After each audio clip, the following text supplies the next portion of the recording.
So kalau kita nak buat line guna interface pula, okey, klik kat sini.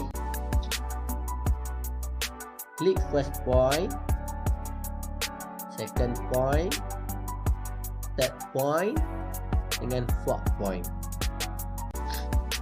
Space.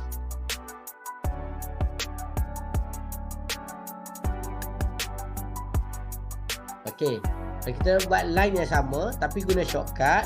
Tekan L, space, klik first point, second point, third point, fourth point.